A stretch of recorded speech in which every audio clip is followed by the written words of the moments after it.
What's up everyone, welcome back again to my YouTube channel. My name is Kevin Zaili. Pada YouTube channel ini teman-teman akan menemukan informasi menarik seputaran technical analysis untuk cryptocurrency. So if you guys like crypto, make sure to hit the subscribe button and don't forget to leave your thumbs up kalau kalian suka dengan konten yang saya bahas pada video ini. Anyway, kita akan bahas tentang satu pergerakan yaitu H-bar atau Hedera Hash Grab. Sebelumnya saya udah pernah bahas ini di video saya di channel saya ya, tepatnya tanggal 30 Juni 2021. Saya udah pernah bahas seputaran hal ini, dimana kita sudah melakukan Elliott Wave Theory Projection ya. Untuk gambaran jelasnya itu sudah saya gambarkan di sini. Jadi untuk time frame weekly kalian bisa lihat dengan clear pergerakan si Hedera Hash Grab ini berpotensi membentuk semacam saat ini ya, mungkin sedang mencoba untuk mengejar wave 4 dan potensial saat ini kita berada di wave 4 justru. Kalau misalnya kita ukur menggunakan Fibonacci retracement, kita bisa lihat pelemahan itu terjadi pada kisaran 38,2% Fibonacci retracement ya. Jadi setelah dia mencapai level Fibo 38,2% ini, dia terjadi rebound guys ya. Rebound itu ditandai dengan beberapa kondisi seperti hammer pattern, kemudian ini juga sama hammer pattern ya. Lalu sepertinya tampak kita sudah mulai membentuk atau mendevelop ke arah wave 5 kita, yaitu wave 5 udah pasti di atasnya wave 3 ya guys ya, di atas wave 3. Nah, untuk mengukur wave 5-nya itu biasanya kita bisa gunakan Fibonacci retracement juga. Jadi kita bisa tarik menggunakan wave 3 atau wave 4 juga bisa gitu ya. Jadi simply kita gunakan ini ya, informasi dari sini. Dan next target kita, first target kita tepatnya itu di kisaran Fibonacci retracement level 127,2% di angka $0,98. Itu kalau misalkan dia mau ngejar ke wave 5 yang terdekat di kisaran area tersebut gitu ya. Nah, itu adalah asumsi sementara karena kita belum melihat pergerakannya gitu. Balik lagi, ini kita perlu melakukan analisa dengan seksama menggunakan chart yang ada dulu. Jadi terlalu cepat untuk menentukan bahwa level tersebut. Cuman ya based on Fibonacci retracement kita bisa tahu potensial target kita di kisaran $0,97. Oke. Lanjut ke time frame daily.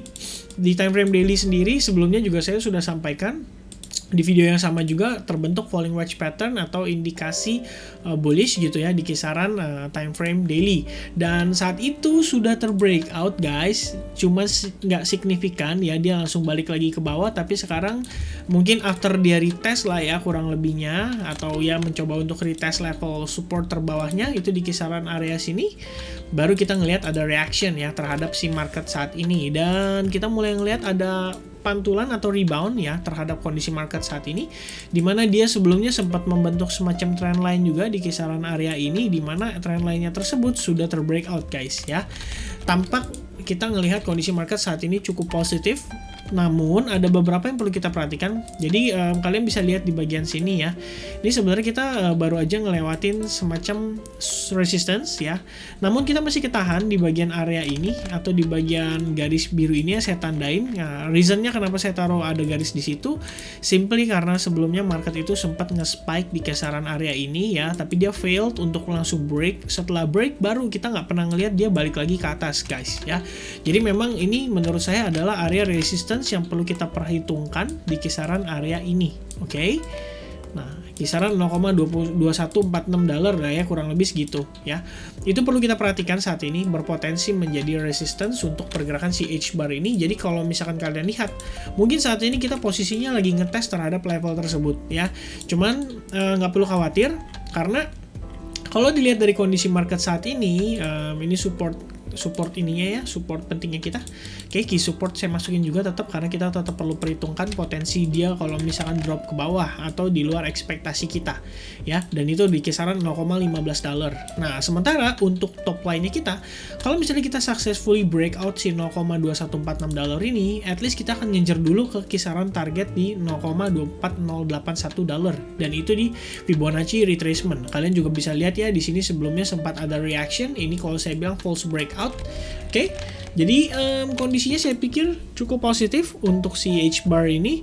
Tampak dia juga sudah mulai membuild momentum buyer ya, karena kalian bisa lihat sendiri seller itu nggak pernah create lower low semenjak dia nyentuh kisaran area ini gitu ya. Ini pun kita consider sebagai false breakout, karena kalau misalnya balik lagi ke time frame weekly ini nggak ada guys. Oke. Nah, jadi ini adalah false breakout ya, dia langsung balik lagi marketnya naik ke atas sampai kisaran area ini, which is very strong. Cuma kita belum ngelihat ada pullback aja nih. Mungkin kita perlu ngelihat pullback sekali lagi untuk ngelihat dia mengalami penguatan yang signifikan. Oke.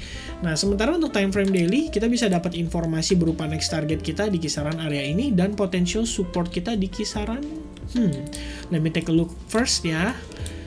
Oke, I think di kisaran area ini guys, ini bisa jadi potential supportnya kita ya untuk pergerakan terakhir. Lalu di sini juga bisa ditambahkan lagi garis ya, ini adds on ya, kisaran area itulah ya kurang lebih gitu. Oke, ya kurang lebih gitu. Nah untuk hourly saya hilangkan dulu biar nanti nggak mengganggu analisis kita di hourly-nya. Alright, I think ini delete aja. Oke, kita langsung masuk ke time frame 4 jamnya. Kita juga coba lihat di time frame 4 jam apakah di sini ada indikasi tampak market. Nah, ini sebenarnya cukup menarik guys. Pembahasannya baru kemarin ya melalui video study time. Jadi yang belum nonton study time jangan lupa nonton video study time ya. Sebentar, sisa dikit ya. Nih, study time tentang pembahasan tentang range ya. Ini kebetulan baru dibahas, langsung kelihatan nih tampaknya membentuk semacam range nih marketnya ya.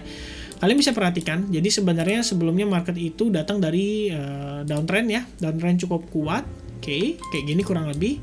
Dan market break the structure ya, kita udah berubah haluan sekarang, oke, kurang lebih kayak gitu, berubah haluan menjadi sideways, lalu sekarang membentuk semacam uptrend ya. Ini saya baru gambar tadi, jadi saya baru input ke dalam chartnya. Nah, yang bisa kita lihat saat ini kondisinya adalah market create base di kisaran area ini, balik lagi. True support ya adalah ketika market drop tapi dia langsung stop and reverse. Oke. Nah, lalu ketahan di kisaran area ini. Nah, since then market itu membentuk semacam range ya di kisaran area itu karena dia bermain di dalam. Dan kalau misalnya kita geser sampai ke sini guys ya. Nah, ini mostly-nya kita masih berada di dalam range untuk pergerakan saat ini gitu. Mungkin saya ganti warnanya atau ya saya ganti warnanya deh jadi warna biru aja ya, agak-agak gelap gitu kan kelihatan ya, biar jelas gitu. Nah, market itu membentuk semacam range ya. Ini adalah first touch-nya dia, ini adalah second touch-nya dia. Lalu semenjak itu kita nggak pernah keluar dari range tersebut. Jadi kita cuma main di dalamnya doang nih. Sampai akhirnya ini insiden kita yang ketiga. Oke, dia fake out dan sekarang kondisi market itu berada di dalam range ini ya, dimana kondisinya semakin menyempit dan perlu diketahui bahwa kita masih memiliki potensi rejection terhadap ini bisa membawa market drop lebih jauh lagi, oke, atau balik lagi ke range bagian bawah. Kalian lihat ya, ini di touch sekali, di touch 2 kali, ini di touch 3 kali guys, oke. Dan kalian bisa lihat juga kondisinya, even though market sudah creating kayak semacam developing semacam uptrend, di break ya, pada saat di break dan nyentuhnya ke level bagian bawah. Oke, itu perlu kita antisipasi guys, jadi jangan terlalu confident dulu. Cuman memang satu pergerakan positif itu kita bisa lihat dari sini ya, dimana si chart itu mendevelop semacam uptrend channel ya, dimana ini udah ngetes berkali-kali, udah ke touch berkali-kali juga. Dan sekarang kondisi kita semakin menyempit karena di bagian atasnya kita lihat di sini ada resistance daripada si range ya. Resistance daripada si range, sementara di bagian bawahnya juga semakin menyempit. Jadi ini dalam time frame, saya kebetulan menggunakan time frame 4 jam. Dalam ya beberapa 4 jam berikutnya itu market akan semakin menyempit dan dipaksa untuk membuat breakout atau memaksa untuk dibuat decision gitu ya terhadap kondisi market. Jadi itu bisa diperhatikan guys, ada satu potensi untuk ditradingkan juga untuk si Hedera hash graph ini. So far saya pikir itu analisa yang saya bisa sampaikan. Saat ini kita berada di dalam range ya, untuk kisaran level resistance di kisaran 0.2146 dan untuk supportnya berarti di kisaran $0.15 gitu. Dan untuk yang terdekat, barangkali teman-teman mau trading singkat gitu ya, kita boleh perhatikan di kisaran area ini kita mendevelop semacam area baru ya, dan juga untuk kisaran supportnya itu berada di kisaran area ini kurang lebih. Alright, itu aja. $0.2051 sama $0.19,873. Oke, overall saya pikir tren itu udah mulai shifting karena balik lagi kalau kita review si Elliott Wave Theory, ini potensi kita udah menemukan bottomnya ya, ABC correction pattern. Lalu di sini kayak semacam double bottom ya. Jadi kalau misalkan memang ini udah mulai bottom, mudah-mudahan kita mulai ngelihat market ini membuat impulsive wave dan mulai membuat sub wave satunya dia. Alright, itu aja update seputaran Hedera hash graph. Hopefully this video can help you guys and I'll see you guys again in the next update tomorrow. Cheers.